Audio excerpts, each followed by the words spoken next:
Hey, what is up, everybody? Welcome to the Guilty as Charged podcast. My name is Steven, and I am the host. And hopefully, had a great weekend, great 4th of July. I think the highlight for me of this past weekend was certainly the House of Dragon episode, which we can talk about. But hopefully, you had some good burgers, brats, whatever the case may be on the 4th of July.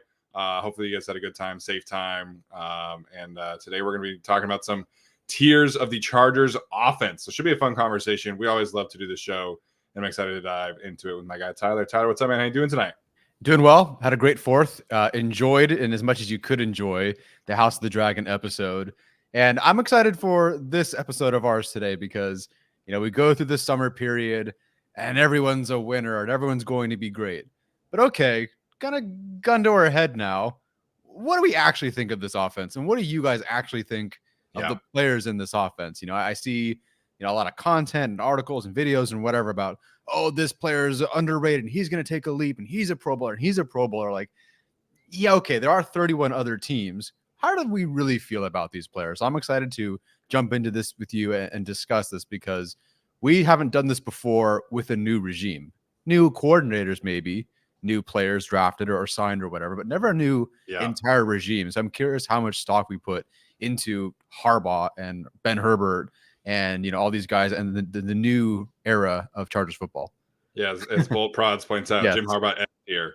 I think we're all pretty confident at this point in time. But we love doing these kind of shows because it's just kind of a reset of how we evaluate this team and what can we expect heading into training camp, because training camp is such an important time of the year for this team. It gets everything, kind of really sets the tone. And I'm just so curious to see like some of these positions, pan out. So last week we did our kind of roster bubble players, roster locks. We'll touch on our 53-man roster prediction at some point soon, I'm sure. And then today and tomorrow we are going to be tiering each of these players. So we're not going to spend a ton of time on like the obvious like roster bubble players here because we did that last week, but we'll mention that. And really, this is just going to be a time to evaluate the star players, potential star players, where are we at with certain question marks with certain positions. So should be a ton of fun. If anybody, you or Tyler has, this is unrelated, if anybody has any specific like House of Dragon podcasts or like YouTube shows, send them my way because like I love consuming this kind of stuff. And I listened to one like general like movie TV show podcast with our guy Ken Jack on Barstool. But if anybody knows of any good specific House of Dragon recap episodes or anything like that, feel free to send them my way because I got to consume all that content. I feel like I'm back in like prime Game of Thrones after last night, and I need to get back to listening to podcasts and stuff like that. Yeah, I think Real Rejects is a pretty big channel that does a lot of reactions, so maybe check them out. All right, sounds good. Okay, so before we get started in the specific tiers, we'll break it down by what tiers we're going to have. So obviously, if you are familiar with the tier maker list, you know that there's an S tier first and foremost. So that for us is going to be described as an all-pro player, top 3-ish at their specific position, closest to locks for a first-team all-pros each and every single year. This is going to be a little bit different because, like, for example, quarterback is going to come up here. We're not tiering quarterbacks necessarily, but we are going to tier Justin Herbert in that kind of level. So, I think we can talk about, Justin Jefferson is probably in his own wide receiver tier, but there are other all-pro players that are going to earn. So it's a little bit of a distinction there. The A tier is going to be a Pro Bowl level player, Pro Bowl contender, top 10 of their position. Using the wide receiver position, you're talking about like oh my gosh, I'm telling you, Amon-Ra St. Brown kind of player. Blanked on his first name for a second. The B tier is going to be a solid starter with upside, somebody who's not necessarily top 10, but could potentially, flash of a pan situation, maybe finish top 10, maybe they sneak into the Pro Bowl, that kind of player. Mike Williams is obviously a player that we are all very familiar with this specific level of play. Then we have this C tier, which is an average starter, somebody in like the 16 to 24 range, somebody that would likely start on the bulk of NFL rosters. This is somebody who's an established NFL player, most likely, somebody that has a really high floor, maybe not necessarily the highest ceiling. And then we have the D tier, which is a rotational player, somebody that's likely, number 3 in a rotation, somebody that if they are starting is probably a below average starter. And then we have the F tier, which is going to be the firmly backup tier. This is obviously like Easton Stick range, that kind of player. And then we have a roster bubble tier, which is going to be players who practice squad, potentially inactive each week, stuff like that. Yep. That covers everything pretty much, right, Tyler? Yeah, so we actually put E was going to be the firmly a backup player tier, and then F will be roster bubble. A lot of a UDFA talk, or I don't know, Max Duggan talk, like that kind of tier. And no, Kevin, we're not doing a Telesco F tier. I think we did do like an F tier one time, or like we called it the Larry Roundtree tier, which was kind of such a dickish thing to do. And then we were kind of right. So I don't know, but we won't do that this year. We're going to try to be, fair. Read it between the lines with some of these categories. We're not trying to say like awful starter tier. We're not going to do that. So just read between the lines on some of these. Yeah, and like Adam pointed out in the earlier in the chat before we got started, let me scroll up and find the comment. He says he thinks Herbert is in an A tier and Mahomes is alone in the S tier. Though, as we all probably know, if Herbert can have more help similar to other top quarterbacks, he could definitely ascend to S tier with his talent. So we'll see where we ultimately end up putting Justin Herbert. But again, this is like a bit of a different conversation. Whereas I do agree that Patrick Mahomes is in his own tier, but there are 3 other All-Pro quarterbacks who are going to earn nominations. Or I guess it's one other quarterback, but you get my point here. So just because he's not in the same quarterback tier, wide receiver tier, we'll see where he ends up. But we'll find out here in a second. Cool. Ready? Yeah, let's get started. And as we go, you guys can obviously let us know who you think should go where. And if you disagree with any of our arguments, we can certainly do that. So, Tyler, I think we should start with the easier ones. Okay, what are the easier ones? You tell me. Okay, so I guess we'll start from the bottom, which would be roster bubble. Okay. So this is where I put like Alex Leatherwood, Foster Sarrell, Cornelius Johnson, Luke Benson. I don't know if you have all of those, but these are just ones that we spent. These are ones that we spent a lot of time on last week, so I don't know if we necessarily want to revisit a ton of them, but that's probably the easiest place to start. Right. I think we had a bit of a debate last week on is Cornelius Johnson even a roster bubble player? I know Alex today wrote an article where he had him making the roster, but I still think he's kind of in that circle. Yeah. So Zach Hines, Easton Stick. Well, actually not really. Max Duggan would go here. Oh, yep. How do we feel about Ben Mason? So that was weirdly like one of the tougher players for me to place in this, because I don't know if I would call him like an average starter, because there's only like 8 fullbacks in the league, and an average fullback starter means he's like top 4 at his position. So I feel like with his status, I think we can put rotational player. Okay. I mean, like he's not going to play a ton, and I do think his value is more than roster bubble, and he's going to be the starting fullback. So I feel like rotational player is probably where I would end up with him. Okay, that's fair. That's fine with me. It's tricky because he could just flat out not make the roster, but then if he does, he's starting. So definitely a tricky one there. Difficult for people, I'm sure, on their phones to see who's on here. Jordan McFadden, we don't have him as roster bubble. We want to have him more as a backup. Yeah. Okay.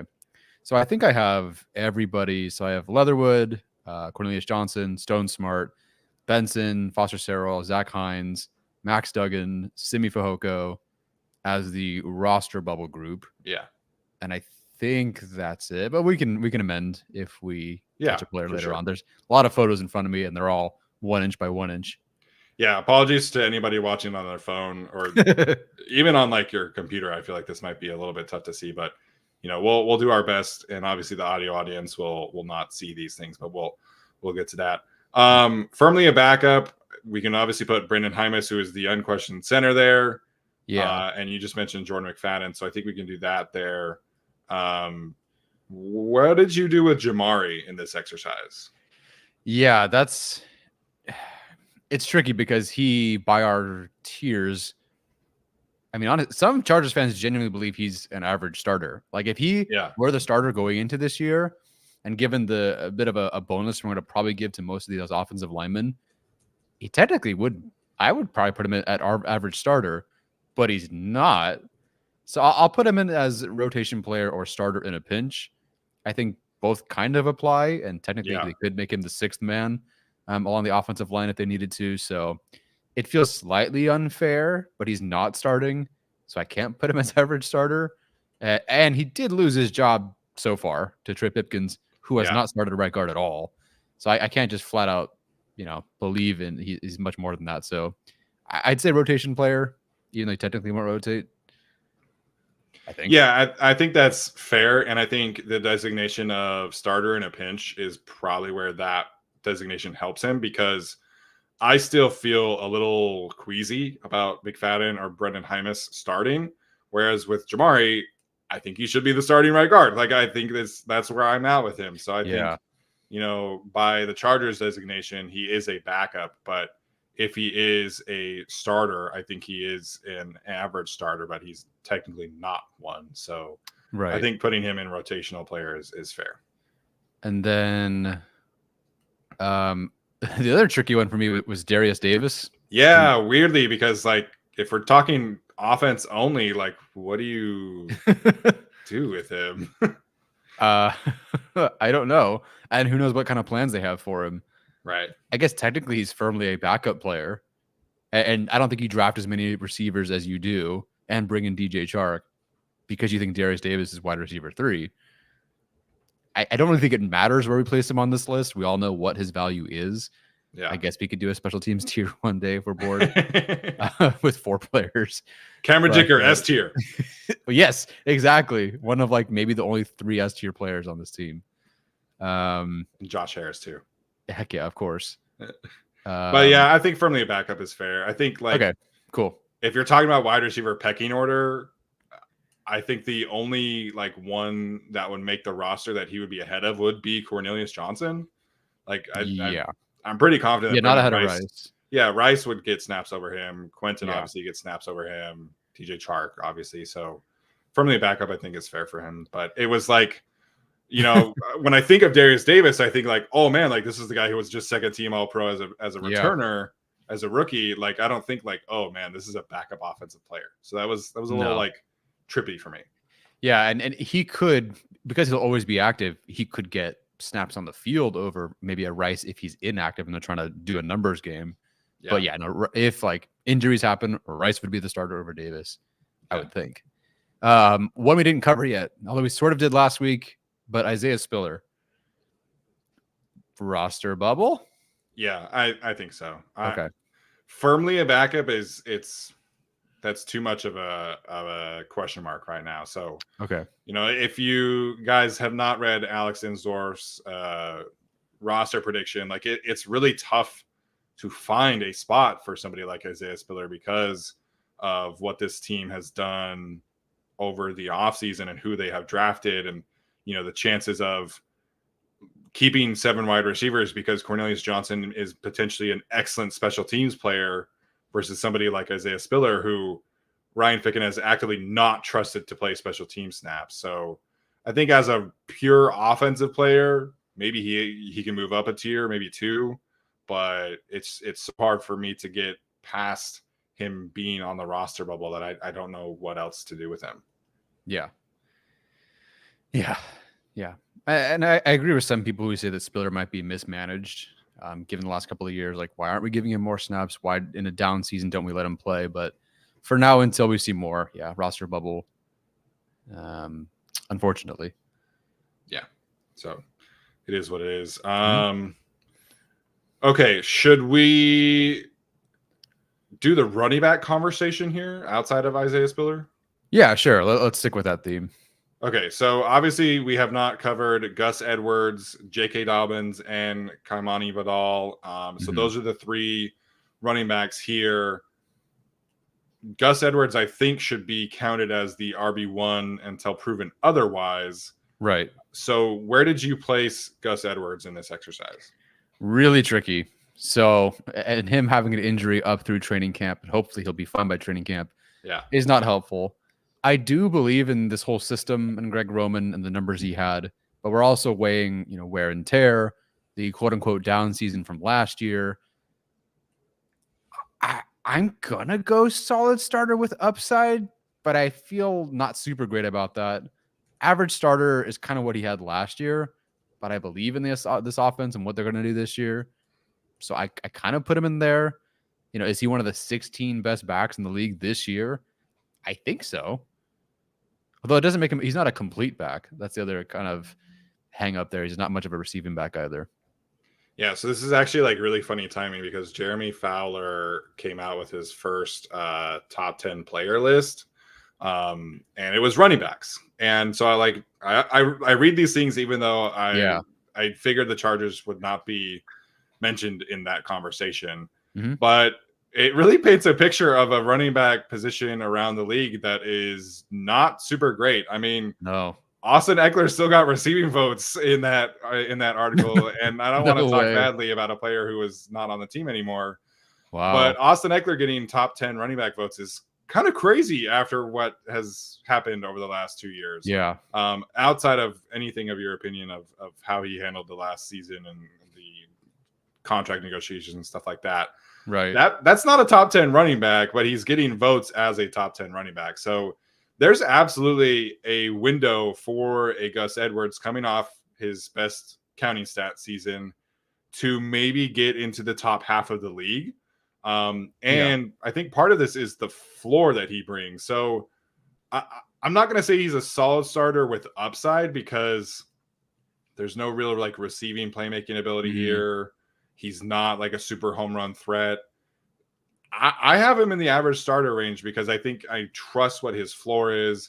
And I'm a little questioned of what his upside is. Like, is he somebody who could get into the top 10? I don't know. I don't think so.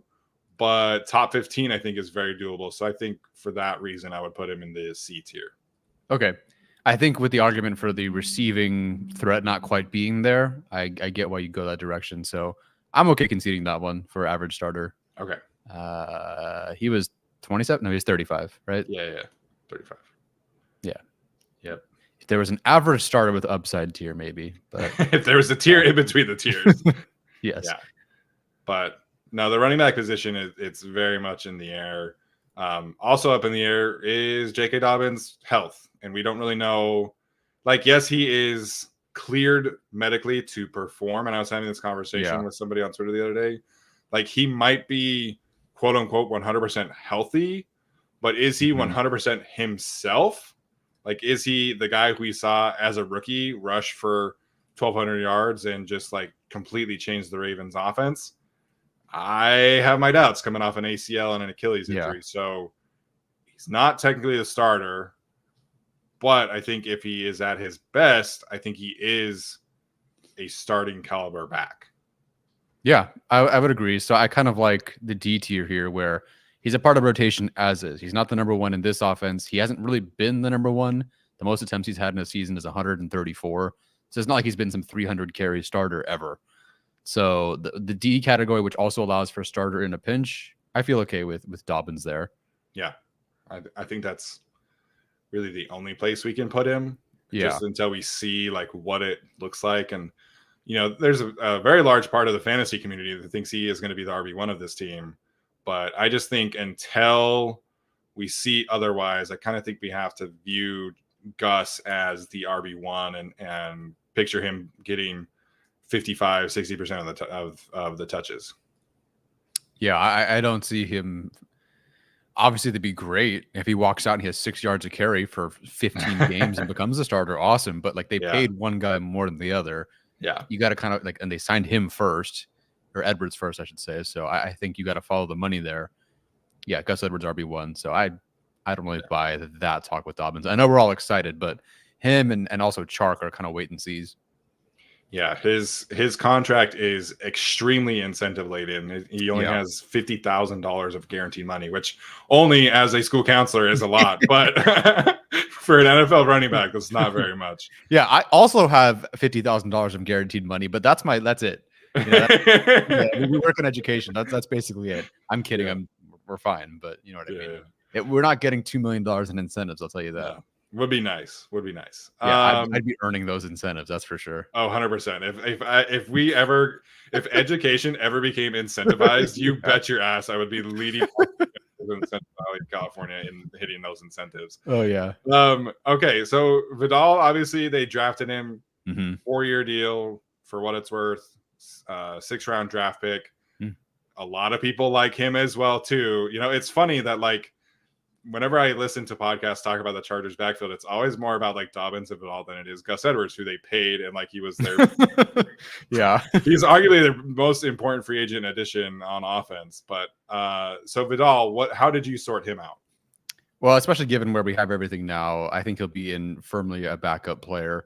Running back is tricky because anyone could be a starter in a pinch. And we see teams cycle through their running backs. Yeah. I mean, Chicago last year was on which running back? And they still were, a starter in a pinch. So I could literally Vidal could be a starter in a pinch because of the position, but I do believe he's firmly a backup player. Yeah. I think if there were like a tier in between here where it's like firmly a backup with upside, that's probably where I'd put him. I think there is a world where Vidal, if everybody's healthy, does become like a player that this team really relies upon, similar to how the Ravens really relied upon like a Keaton Mitchell. But even that was like they were giving Keaton Mitchell like 6 touches a game. It's not like they were like doing anything crazy there. So he's making the roster. He's probably the player I would trust most on 3rd downs right now of the 3 running backs. But to start the year, I do think we see Gus and JK get more touches and Vidal kind of works his way into the system. Yeah. If we had tiered Edwards 1 higher and then Dobbins 1 higher, then I could work into Vidal as rotation or starter in a pinch. But given how we've placed Edwards and then Dobbins, Vidal isn't next to Dobbins and certainly not next to Edwards. So I think he has to be below both and therefore category E. It's not perfect. Yell at us in the comments. And, like you said to start it off, I think the scheme, the offensive line, which we'll get to the rest of them in a second here, will elevate these guys maybe past these specific tiers where they're at. Yeah, absolutely. All right. So we did running backs, Tyler. Where do you want to go next here? Chat, where should we go next? You want to get the quarterback conversation out of the way? You want to go offensive line? We can go receiver. We can go tight end. That's really fun. So the first one I see in the chat, first person who tells us which position we should go for, we'll go that direction. If it takes us 10 hours, we'll sit here for 10 hours. I'll just stare at the chat. Wide receiver. I see wide receiver first. Right. We're going wide receiver here. This will be fun. Where did we have Quentin Johnson last year? Let's see. Also, Zikloxy. Is that how we're saying that? Sure. Zikloxy, you went first. Congratulations. We're going wide receiver. Zach Scott, we are only doing offense today. So we'll do defense and the outside linebackers tomorrow. Yes, we're not kicking Derwin James off our list today. It is just all offense only. Yep. Oh, we got to sort linebackers. Good God. All right. Tomorrow's problem. Yeah, that's a problem for future Tyler and future Steven. Great. All right. All right. So did you look at last year's for wide receiver? I feel like we were much more bullish on Quentin than we should have been. He was probably solid starter with upside or average starter. Like we didn't think he was Pro Bowl. We did change the tiers a little bit last year, or this year compared to last year, because I think we had like a B+ tier or a C+ tier. But yeah. Okay, well let's have the DJ Chark and Quentin Johnson conversation, because I feel like they're unfortunately very similar conversations for different reasons. But if you look at analytical numbers, data numbers, it does not paint a super great picture for DJ Chark or Quentin Johnson. So we're just going to get it out of the way, and then we'll have the conversation. So if you look at yards per route run in 2023, which is a conversation obviously of how many yards a player is averaging per route that they run. For what it's worth, for a reference's sake, Keenan Allen was top 5 in this conversation, and it was above 3 yards. It was the first time in his career he's been above 3 yards, so it was a fantastic season for him. That's great. Thank you for setting us up with that one. Continue with the shit you're about to give us, though. Okay, so last season there were 102 wide receivers in the NFL who hit the threshold of 20% of their respective teams' targets. DJ Chark finished the season with 1.0 yards per route run, which was 80th out of the 102 wide receivers that hit that metric. Quentin Johnston's rookie season, we've all talked about, been a disappointment. He finished with 0.88 yards per route run, which was 90th out of 102. Now, if you look at ESPN's metrics, they have an open score, a catch score, and a yards after catch score. And then they combine that to, make an overall score. So again, that is open score, basically a separation grade, catch score, catch point. Are you dropping passes? Are you catching passes? Pretty simple. Yards after the catch score. There were 153 receivers who they have featured, so more than PFFs did. ESPN had DJ Chark at 143rd of 153 in open score, 30th in catch score, so that's very good. 136th in yards after catch score, and then they had Quentin Johnston at 149th in open score, 67th in catch score, and then 47th in yards after catch score. So it's not a great picture for either of those players. The positive spin here is that when DJ Chark gets open, he catches the football. His catch score and his yards per reception on PFF are very, very good. It's the other parts that are kind of a struggle for him. For Quentin, he struggled to get open. He struggled to catch the football, but when he did, he was great after the catch. He was one of the best receivers in the NFL after the catch. So that's the positive spin of that data. But I think this is, when I looked at these numbers, I was like, okay, we need to have this conversation specifically about DJ Chark, because I see all these things like he's a major X factor and he's going to be awesome on this offense. And he's never had a quarterback like Justin Herbert before. Well, those numbers are not exactly super inspiring of a super X factor kind of player. So it was definitely a dose of reality looking at those numbers. I'll say that. Great. So it's like DJ Chark's numbers are like, if I walk into a guitar center, like I can grab the guitar and start playing it. I'm just really bad at it. So like I can at least grab the guitar. I'm just not very good at playing it. Yeah. All right. So on that note, DJ Chark, I have him as firmly a backup. I don't think he's a starter in a pinch. Or is he a rotation player? I would say DJ Chark probably starts as a third receiver on 6 NFL teams, maybe 8. And I think, unfortunately for Quentin, I think it's probably the same thing. Quentin probably more because he is a first-round draft pick. Yeah. Okay, so Chark is not a roster bubble player to me. No. To me, Chark is making the roster, and I would say Quentin would be a starter in a pinch, and I think Chark is firmly a backup. Okay, I can get behind that. Clearly, we're trying to give some leeway to, we talked about new regimes, new situations. Yeah. We could have a very much so roster bubble conversation about QJ next year, should this continue. Yeah. But I'm okay. Okay. So Quentin Johnston, rotation player, which I think he will be. Technically, Chark might be as well. Starter in a pinch, I guess. In theory, he's in the below average starter category. Yeah, I think Chark is firmly a backup. Potentially so you don't think Chark is wide receiver 3? I think he might be on this team, but not for very long. I think if you are evaluating last season, Quentin is firmly a backup player, but I do believe there is going to be at least some improvement from what we saw last year. it's a natural thing. This is a guy who we really believed in his physical talent. Greg Roman pointed out that the way that he was used last year is not the way that he would have used him.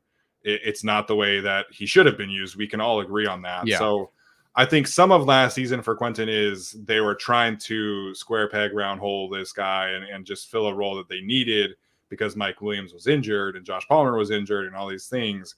So I think Quentin is going to improve. Maybe that doesn't necessarily, equate to him being the starter right away. But I just have a really hard time picturing DJ Chark being better than what he's been for the last 2 years. And somebody pointed out, Hayden pointed out, he was also a first round pick. He's a journeyman at this point in his career. He's been on several different franchises, and people will say, "Oh, he had 1,000 yards." That was in 2017. It's been a minute since that happened. So I think eventually Quentin is going to be the starter, and I think we see him improve. Whether or not that turns into a player in 2024 that, merits a first round draft selection remains to be seen. Mm-hmm. But I think he's going to improve. He's put in the work. This regime, I believe, is going to be able to maximize him at a higher level, more yards after the catch opportunities. So I'm putting Quentin in this tier because I am baking in some Harbaugh Roman effect and some individual, progression here for Quentin. Whereas with Chark, I don't see him improving off of last year. And last year he was very firmly a backup caliber wide receiver. Yeah. Okay. I think we're on the same page-ish here. Hoping for better, but neither are average starter at minimum. So D&E feels solid for however you want to shake that up. Yeah. Last thing on Chark is somebody, Hayden's pointing out, he's never had a really good quarterback. He played under the best offensive coordinator in the NFL, Ben Johnson, and it was still kind of like, I don't know. So it's not like he's played with bums. Like last year was not great, but Jared Goff is no slouch.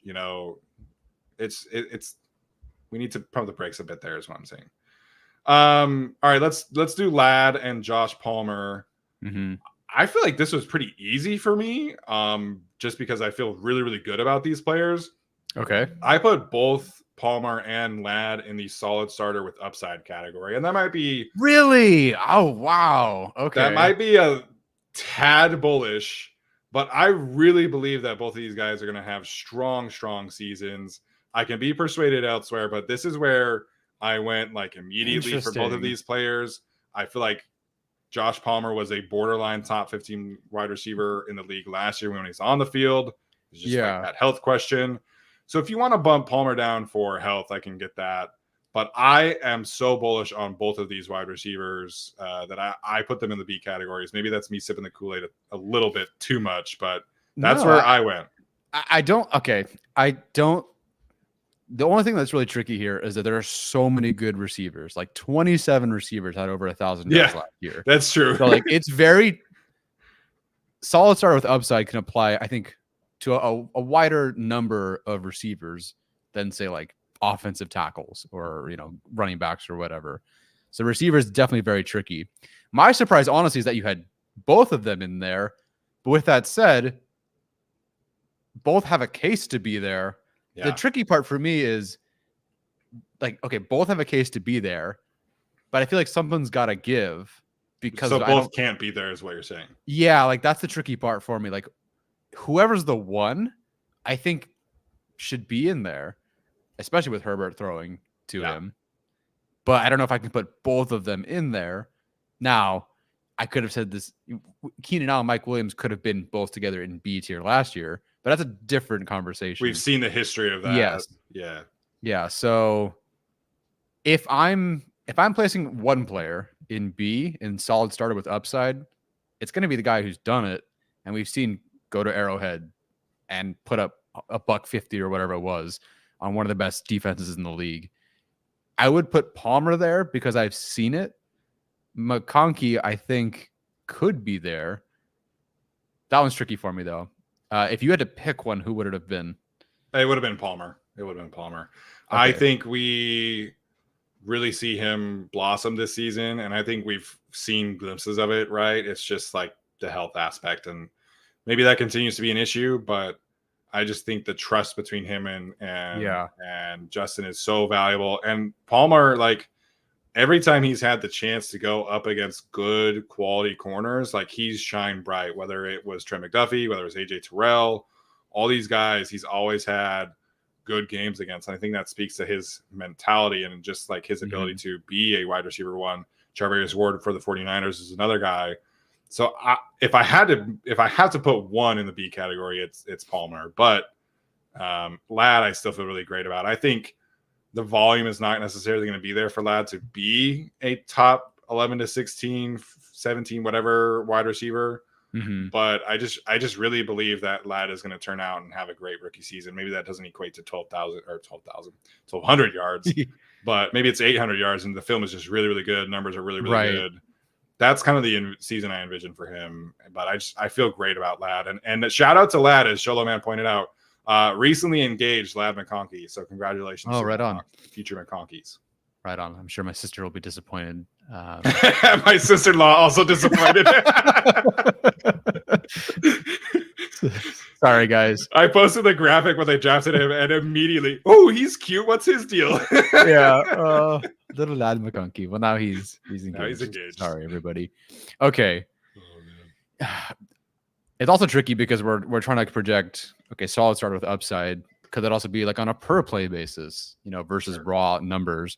McConkey could perform better than, several players with better numbers, who have 1,000 yards. It's just a per play thing. I'm sticking with him an average starter, if that works for you. Yeah, that's fair. Okay. You conceded earlier. I'll concede here. That's totally fair. Great. Then you get the offensive line conceding. So that'll work. Okay. Or I'll concede the offensive line. But yeah. Kevin, we do not go there in the chat. Wrong sister. Okay. That's funny though. I can't decide if I want to just like do quarterbacks here or do quarterbacks last. Now let's force everyone to watch 20 more minutes of us and then do quarterback last. Okay. All right. I guess we could do Brendan Rice. Sorry. Oh yeah. Sorry, Brendan. Brendan, to me, I think we can put in rotation player. Okay. Sounds good. I think that's fair because I think he is a backup, but I think there's more upside there than strictly firmly a backup. Yes. Okay. Right. And I think we're covered. So we just have tight ends and offensive line I'm seeing here, and then Herbert. Cool. All right. Let's finish the tight ends here. So we have Hayden Hurst, Donald Parham, and obviously Will Dissly. Will Dissly was really tough for me. At first glance, I was like, this guy's an awesome blocker.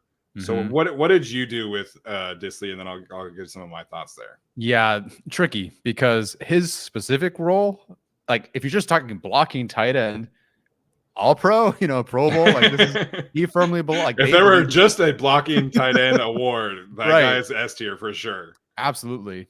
But the thing, kind of like with Gus Edwards is, does he have the other thing? And for him, that's, as a pass catcher, I don't. So obviously not S tier, obviously not A tier. It was definitely between B and C here. Upside makes it tricky because upside would indicate that he can go out and, perform like a top 10 tight end sometimes as a receiver. And I forget his games and his yards there. So it was really tricky for me. I still put him, because of what he can do as a blocker, in the B category, because I think that should, like, him as a blocker, he's ranked higher than Gus Edwards as a runner.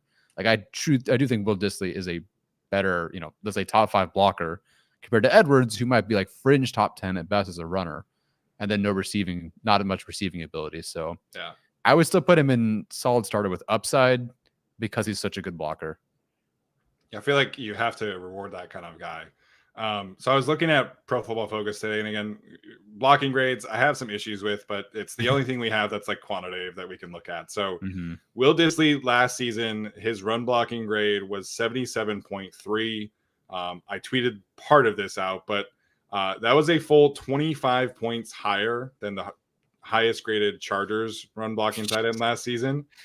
And it would be the highest run blocking grade of any Chargers tight end since David Johnson in 2014. Nice. So I was like looking at, because in my head I was like, oh, like Virgil Green like definitely hit that mark. So his best run blocking grade season for the Chargers was actually 65.0. So Will Dissly last season would have been the best blocking Chargers tight end of the PFF era, essentially. So this guy we've talked about is a game plan changer, somebody that you can be comfortable putting one-on-one against edge rushers, setting double teams, setting the edge, sealing the backside. This guy is a fantastic blocker. He was second in the league last season in run blocking grade. So I think solid starter with upside is fair. Yeah. Because he's not just a run blocking tight end. He can catch the football. I really enjoyed watching him get vertical. He's not extremely fast, but he can catch. He can be a threat in the red zone. So the upside might not be, franchise tight end, but if you're talking one of the 4 or 5 best run blocking tight ends in the league, plus somebody who can give you 250 yards receiving, 200 yards if something happens with Hayden Hurst throughout the season, I think Dissly in the beak tier is A-okay with me. Cool. Sounds good. Well, that was easier than I thought. So then now we can kind of work backwards there. So Hurst, average starter? Where did I put Hurst? I did put Hurst in the average starter category. This is a bet that a guy who really struggled with concussions last season and was in a poor situation kind of gets back to his usual self. And I think his usual self is generally around like 400 yards receiving. He's actually a pretty effective blocker from what I've studied and seen on Pro Football Focus. His average run blocking grade is generally around like 57, 60-ish, which is not like Will Dissly, but at the same time, that would have been the best run blocking grade on the Chargers over the last 2 seasons. So I think average starter for Hurst is fair. Yeah. I don't know if I would go above that, though. Yeah, and I don't know that I would even place him here on a different team, but because he's the de facto like tight end 1 for receiving, and it seems like they have an early connection with Herbert, I think average starter feels pretty fair for Hurst. And then Donald Parham, rotation player. Yeah. And that's it for tight ends. Yeah, I mentioned ESPN's catch rankings that they do, or metrics. Donald Parham out of 35 tight ends was 10th in YAC score. So it's just a different skill set that they have. I think that hopefully they really tap into that more than the previous coaching regime, as long as he can stay healthy, of course. Yeah, definitely. All right. Offensive. Oh, wait. Oh, I didn't put Dissly there. Sorry. Now Dissly's there. That's okay. Offensive line. That's okay. I think we can safely put Trey and Bradley in as an average starter. Yeah, I definitely had Bradley as average starter, and Trey, because he has to be a starter at this point. Yeah. So Trey going there sounds good. And okay, now we probably get to the most debated topic of you and I against the world.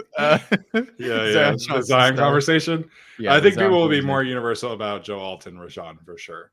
Okay.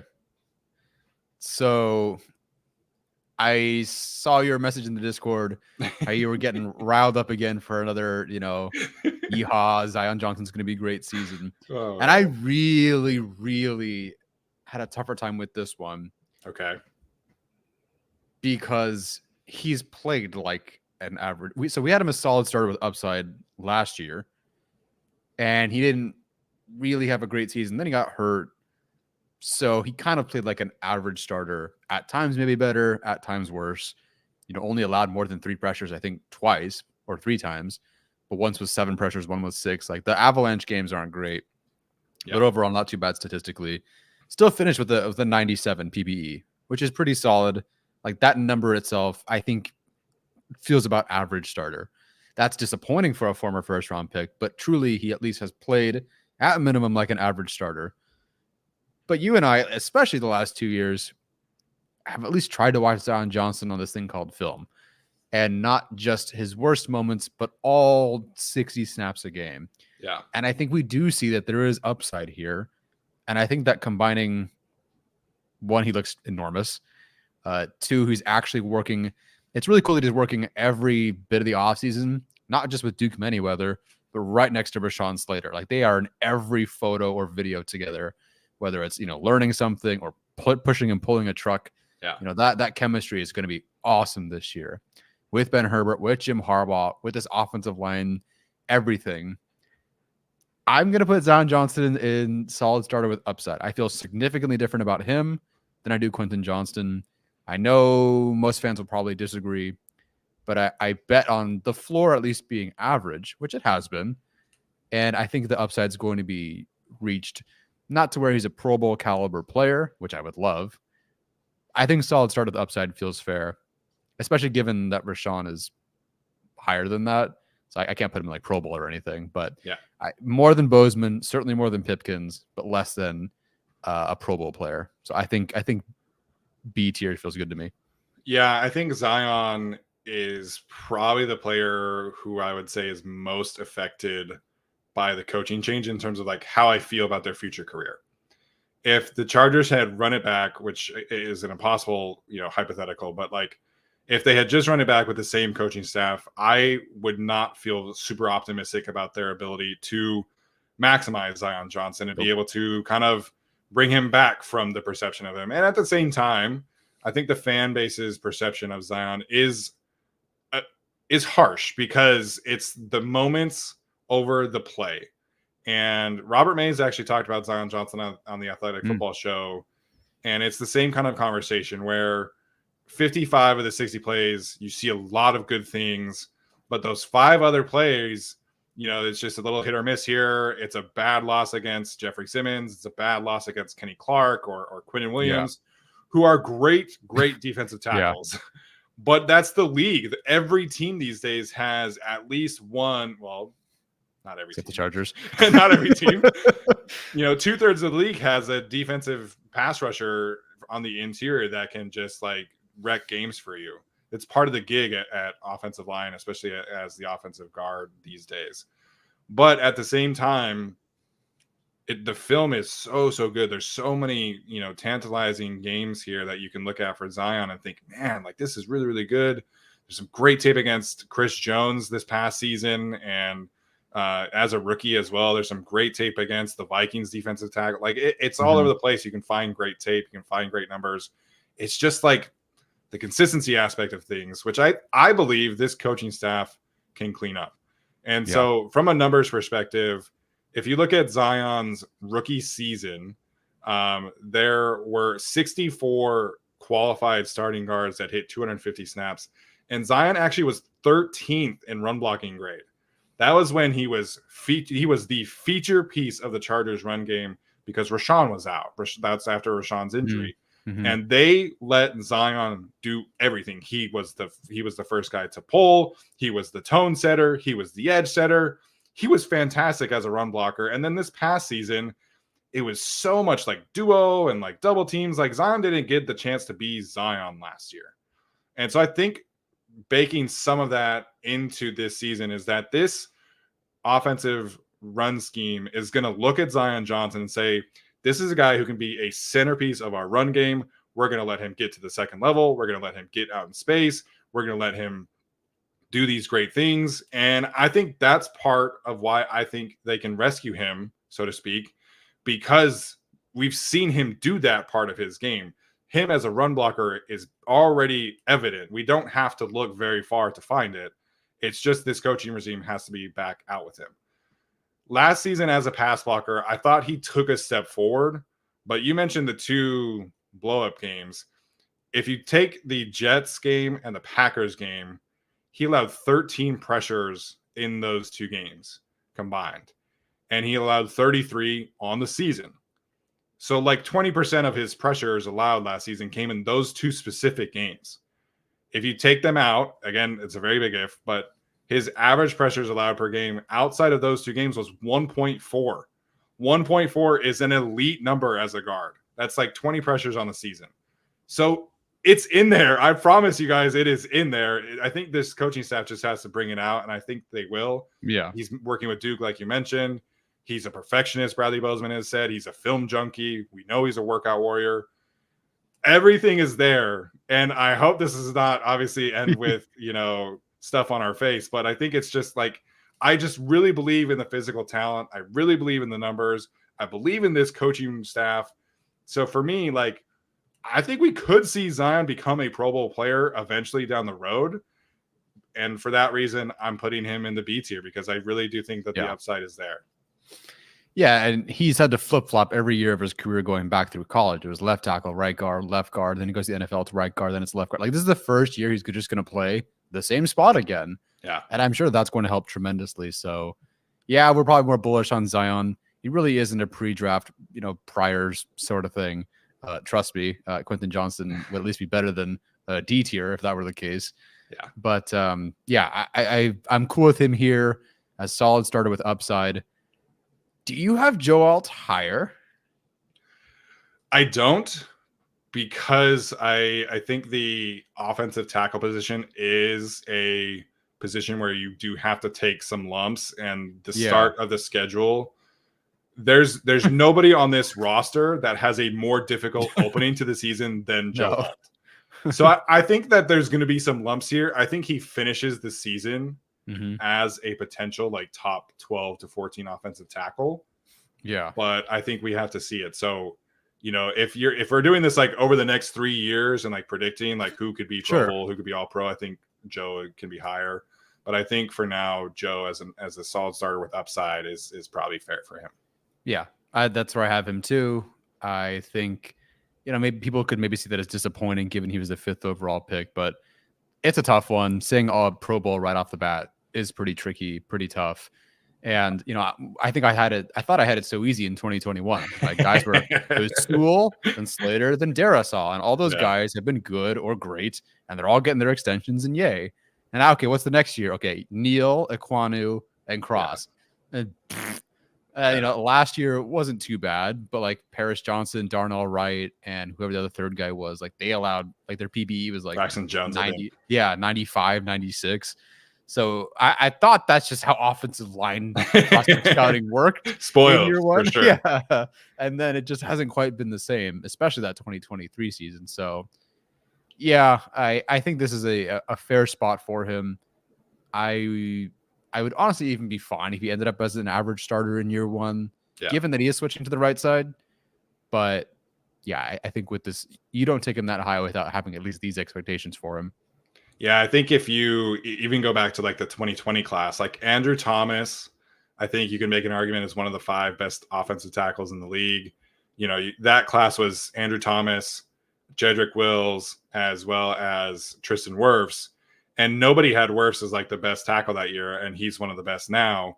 Andrew Thomas was terrible as a rookie. Like I think he has like 65 pressures as a rookie. And now he's one of the best offensive tackles in the league. Penei Sewell, who some people have compared Joe Alt to him in terms of like where they rank as college prospects. Penei switched sides and did have I would say he had an average starter rookie season. Yeah. And that guy to me is unquestioned the offensive tackle number 1, potentially like one of the 5 best players in the NFL. So I think we should expect Joe Alt to perform at the level we evaluated him at. But if he is an average starter, I would not label that as a disappointment just because the position is so difficult to play in today's NFL. He's switching sides. The edge rushers in this league are so good. But I do think the upside is there. So I think that's just kind of default where we have to go. Yeah, it sounds like a lot of nuance in how you evaluate his year, which will not be the case for most fans. But we're gonna try to be patient here. Yeah. All right. We are 54 minutes in, and we are just now getting to the Rashawn Slater, Justin Herbert conversation. So we'll finish with the offensive line with Rashawn Slater. I'm listening to some of these people talk about him, and there's still a lot of respect for Rashawn Slater. For what it's worth, Brandon Thorne does an offensive line draft every single year with Jeff Schwartz and, oh my gosh, I'm totally forgetting his name, the former Rams and Bengals tackle. Andrew Whitworth, thank you. And Rashawn Slater and Joe Alt both made the tackle list. So there's a lot of respect for both of these guys coming in here.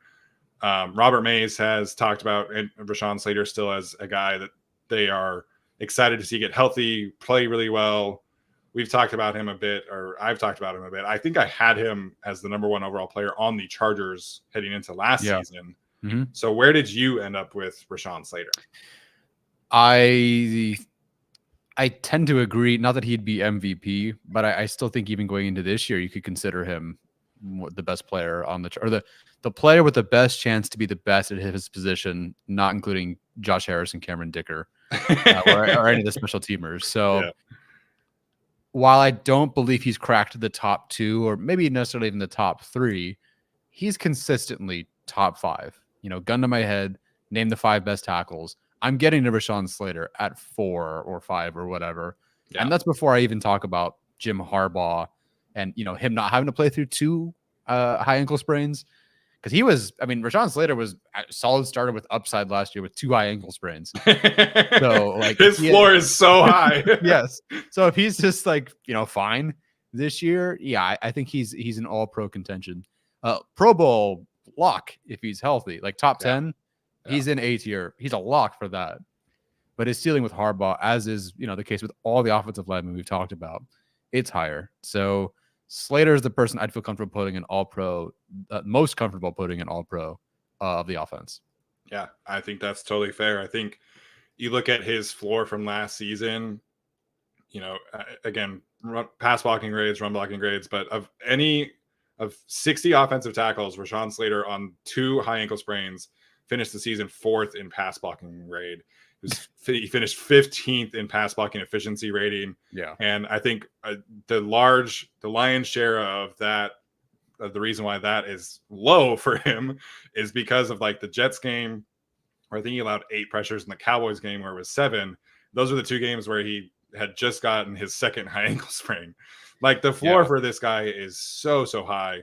And this is another kind of conversation as a run blocker where I don't think, A, because of his health, and B, because of the scheme last season, that he really got to be featured as a run blocker. The way that people talk about Rashawn now because of his injuries is he's pass protector only. He's not a good run blocker. Mm-hmm. He had the 2nd highest run blocking grade in the NFL as a rookie. He had an 88 run blocking grade as a rookie. And this is a guy who at Northwestern, his run blocking was what I liked most about him. It was the thing that I had least concern about because of his athleticism, his power profile. So again, that's a part of his game that went away last season for a variety of reasons that I think is going to come back with this coaching staff.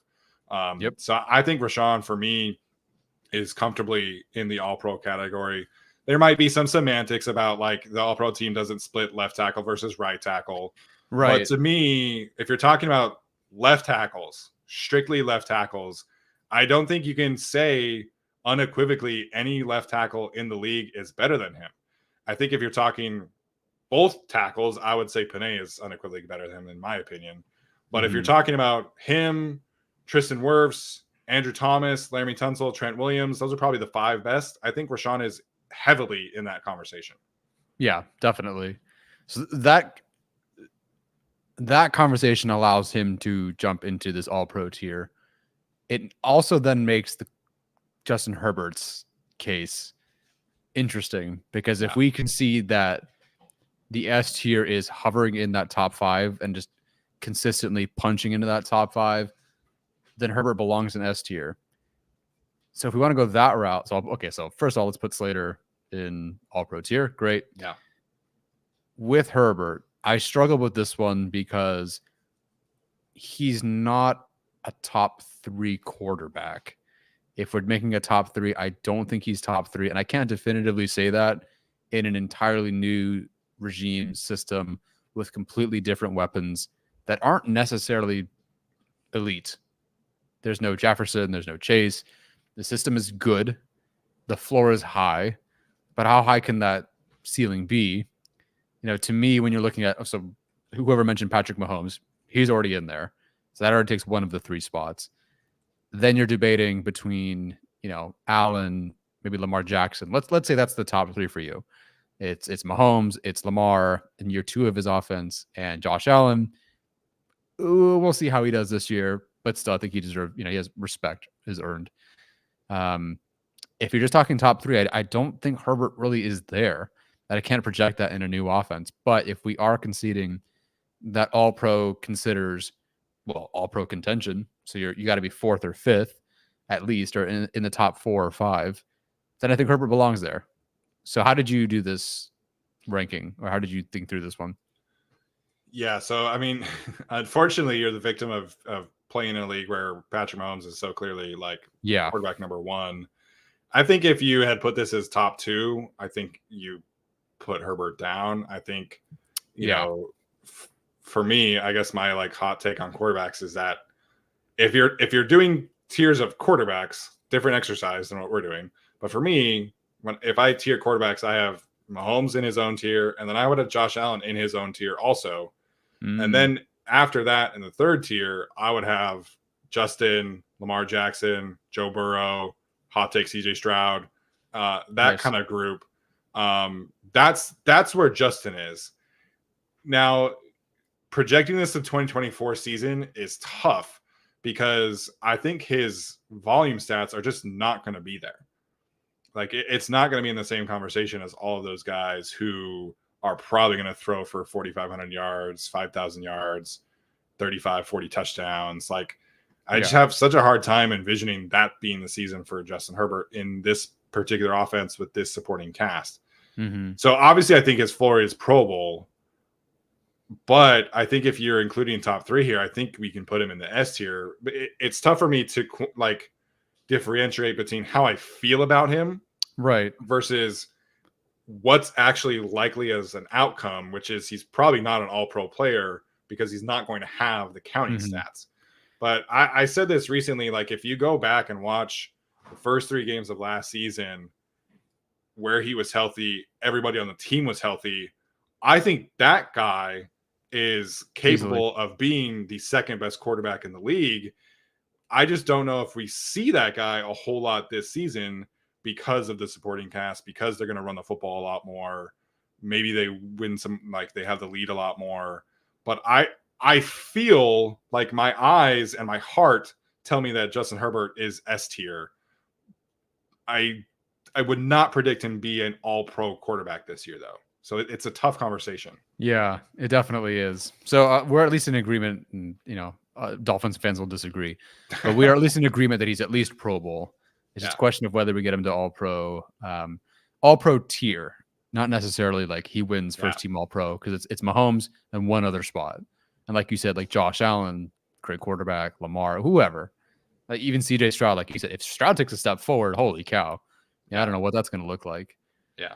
I am, because of how we did the Rashawn conversation, I am comfortable putting Herbert in S tier. Yeah.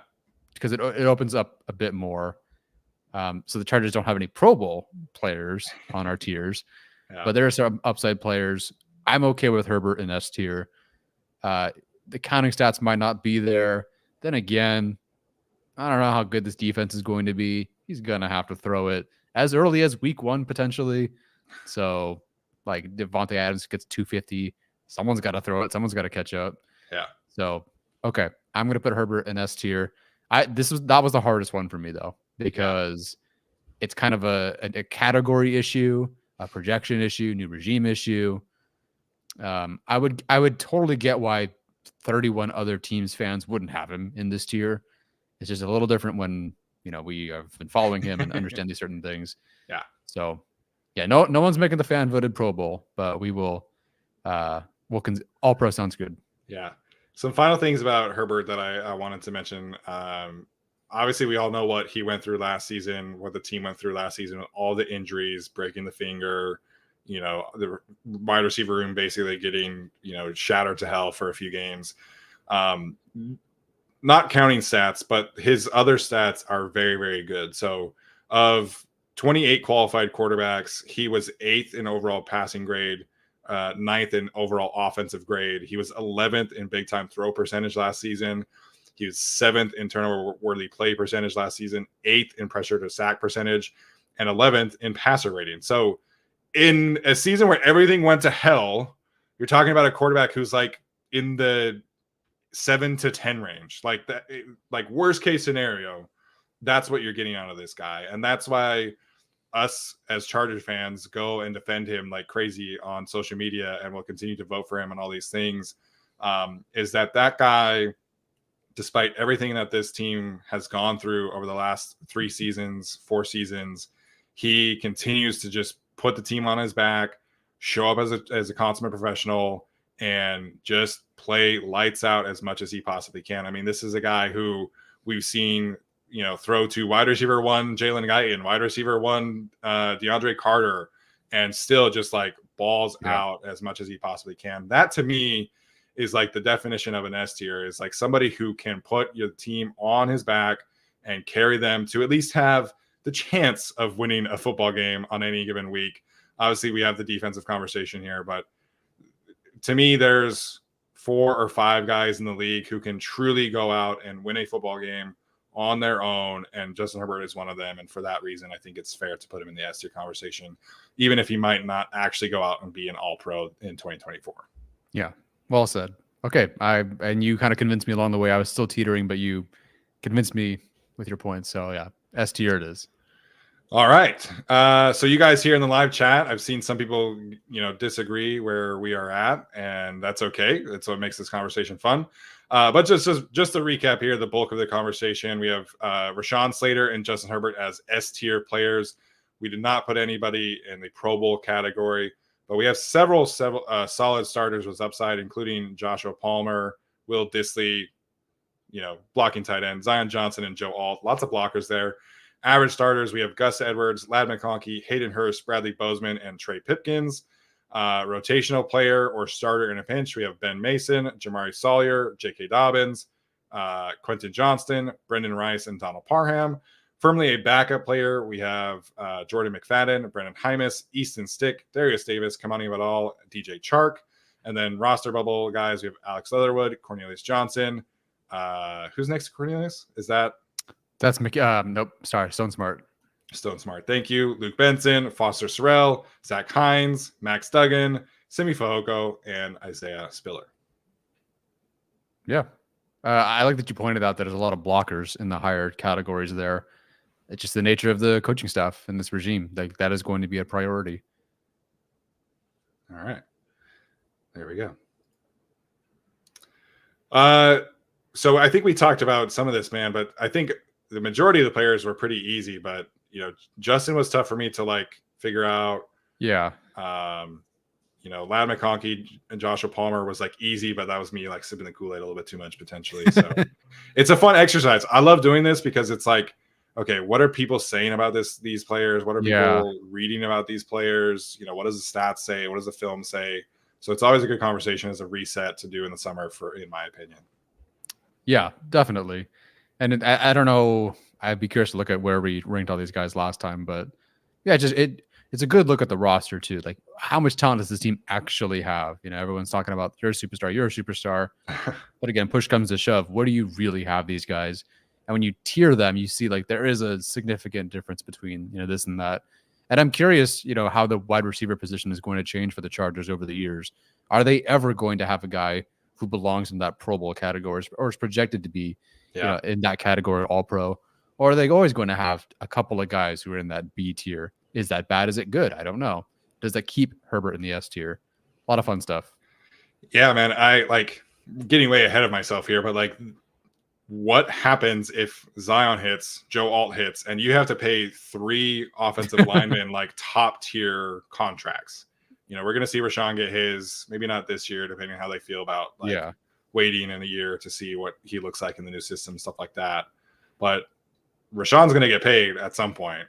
Yeah. If Zion plays like we think he can, he's probably going to get paid at some point. And if Joe Alt plays like he can, he's going to get paid like we think at some point. That doesn't leave a lot of money left over for wide receivers and running backs and things like that. So going to be a fun conversation down the road for sure. Mm-hmm. Yeah, I'm curious how they allocate those resources. The Eagles are paying Lane, Dickerson, and who's the tackle? Rugby player. Malata. There you go. So they're at least paying 3. And they had Jason Kelce. And they had Kelce. Yeah. So, and they've paid their quarterback. They have AJ Brown. I don't know how they do it. They have a very, very cheap defense with lots of rookie contracts. There you go. That's true. They do have a lot of rookie contracts there. Yeah.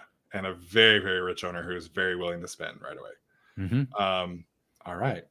Great conversation. Hopefully you guys enjoyed it. We'll be back tomorrow to do our defensive conversation. Going to be an interesting one there too. You know, who can be an S tier, who can be a B tier. You know, last year we were so confident where Derwin James was going to be, and then unfortunately he had the worst season of his career. So stay tuned for that one tomorrow. Make sure like, comment, subscribe, all that good stuff. It does really help continue to grow the show as we are full steam ahead to training camp. All right, guys, that's going to do it for us tonight. We'll see you tomorrow. As always, bolt up.